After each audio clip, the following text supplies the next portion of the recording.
What's up, you guys? Welcome back again to Snug Wrestling. I am Edgar. Hope everyone's doing okay. It's fucking hot today, man. It's like 110 degrees outside, so I hope everyone in California that's going through this heat wave is staying cool. In the meantime, we're going to talk about a really cool AEW Collision. What a great show. This was a great wrestling show. I really enjoyed it, and I'm glad I didn't miss it. I haven't watched Collision in a couple weeks, so I had to make sure to keep up and see what was going on. And man, it was crazy. The opening match was FTR and the Bullet Club Gold. And this is for the tag team championships. And I was pumped for this, man.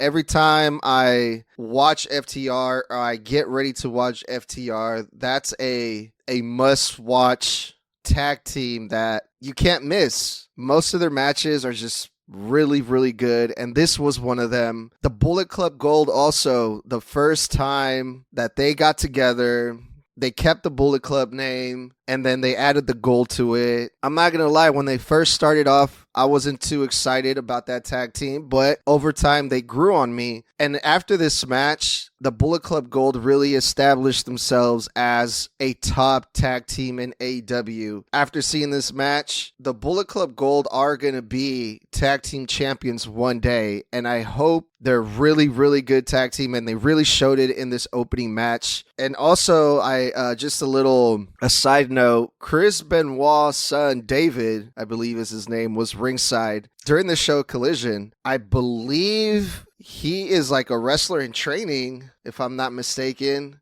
So maybe AEW has something there with David, or, something in the works. Second generation wrestler. There seems to be a lot of those in AEW. Recently, Brian Pillman Jr., another second generation, got released by AEW, and there's talks about him training at the Performance Center over at WWE. But we'll see what happens here with David Benoit. But man, this match, going back to FTR and Bullet Club Gold, was great. These guys went like an hour. The match was like an hour long, and it did not disappoint. I had no idea this was a 3 falls tag team match. After the first fall, I was like, what the fuck? Like, we have new champions. The Bullet Club Gold, they beat FTR, but it was the best 2 out of 3. FTR gets the second fall, and then FTR gets the third. Man, again, a whole entire hour of this match, and it didn't feel like an hour. It felt like, I was glued to the TV, and then next thing you know, I look at the clock, and it's already the top of the hour, and I'm like, holy shit. At the end of the match, there was an announcement that there was 5 minutes left, and I was like, wow, this shit is amazing. And this pretty much reminds me of, like, those matches that FTR had with the Briscoes,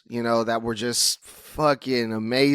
And I even saw, I believe Uncle Dave might have given that match 5 stars with FTR and Bullet Club Gold. Man, it was so great. Ian Riccaboni said it right during this match. Ian Riccaboni said, this is wrestling. This is wrestling that you can be proud of. Call your friends, text your friends, let them know what we're seeing right now. And Ian Riccaboni, he hit it right on the nail, because this was a classic tag team match. And the fact that it was best 2 out of 3 falls made it even better. There was fight forever chants, and man, I just wanted them to just wrestle the whole 2 hours, and I would have been fine with that. That's how great this match is. If you did not see it, go back and watch it. You will not regret it. But FTR retains. FTR is still tag team champions, but the Bullet Club Gold, man, they really got themselves over this match, and they're a really good tag team. I was wrong about them at first. I was not too excited about how that tag team got put together, but they're really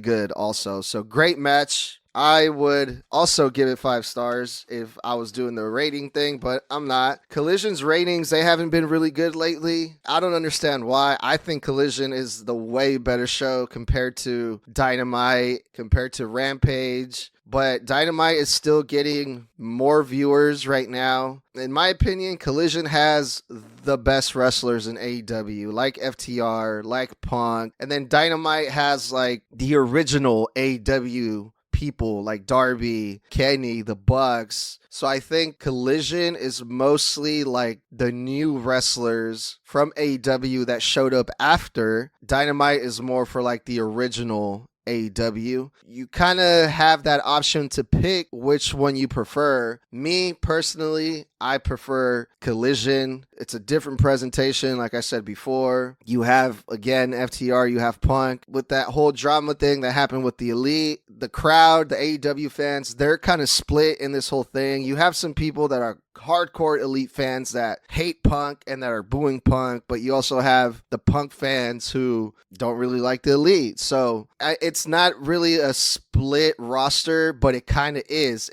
Unofficially, it feels like a split roster. I mean, I still watch both of them, but Collision to me is the better product right now because this match was fucking great, man. Ruby Soho and Willow Nightingale were the second match of the show, and this was the finals for the Owen Hart Cup tournament. That's a really long name. Willow won this match deservingly. Willow, she has been doing really good, not just in AEW, but also in New Japan. She was women's champion out there in New Japan. She beat Monet. I forgot her.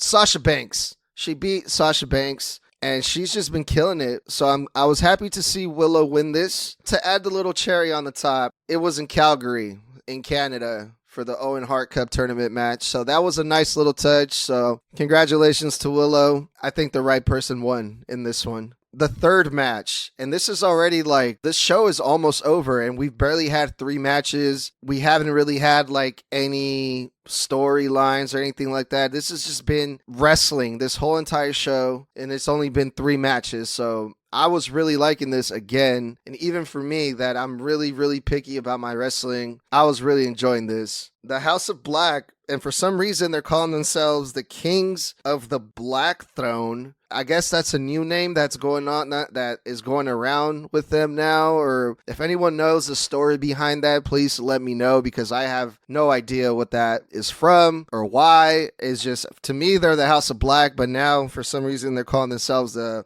Kings of Black Throne. If anyone knows what's going on over there, hit me up at Snug Wrestling. I'm everywhere except for Facebook, but TikTok, Instagram, YouTube, Twitter, at Snug Wrestling. And the team that the House of Black, they were going up against, I believe they were just local guys, job guys. I hate to use that word, but I don't know who they are. So I believe they were just the local guys, because the House of Black won this match fairly quickly. But before the match was over, Andrade comes out and he's being held back by the referees because he's trying to get his mask back. A couple weeks ago, the House of Black attacked Andrade and they took his mask. And so they have some beef going on right there. Pretty soon, we'll see Andrade versus Malachi Black, which I think should be a great match. They both are really great wrestlers, so that's something that I'm looking forward to. Maybe we'll get that next week at Collision. I don't know, but we'll see. And the main event, 4 matches in this entire show of 2 hours. And this show has been great so far. And this is the final for the men's Owen Hart Cup tournament. Men's Owen Hart Cup tournament, I believe. I don't know, but you guys know what I'm saying. Anyway, it's Ricky Starks versus CM Punk in the finals. Recently, we have seen Ricky Starks team up with CM Punk. He was one of the 4 members in that 8-man tag team match with FTR, and CM Punk was kind of taking Ricky Starks under his wing, but now they're on the opposite ends of the ring facing each other for the champion.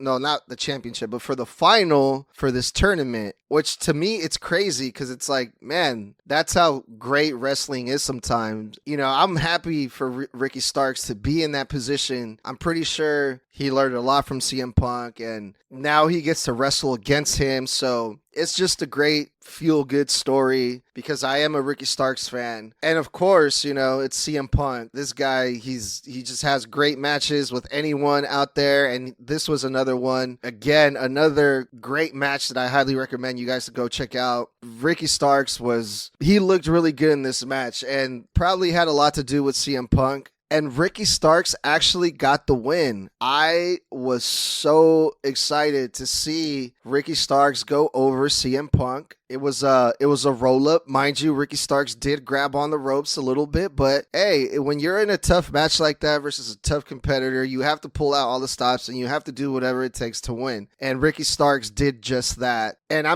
what a great look for Ricky Starks to beat CM Punk in the finals for the Owen Hart Cup tournament. And also, like, CM Punk putting over Ricky Starks on that stage, you know, when the stakes are that high, my respects goes to CM Punk for doing that, because Ricky Starks is a great talent. He's the future of AEW. He's a future AEW champion, in my opinion. And this was just picture perfect. This was just amazing. This is what I expected, and we don't always get what we expect, but this time AEW delivered, and I'm very, very critical of AEW, but this show was amazing. It was great from top to bottom. And if you haven't seen it, if you missed it, definitely want to go back and go watch. So I'm really excited. Man, I'm excited even just talking about it to you guys. This was really, really good. And I can't wait to watch Collision next week either. Next week, we got Monday Night Raw. I'm going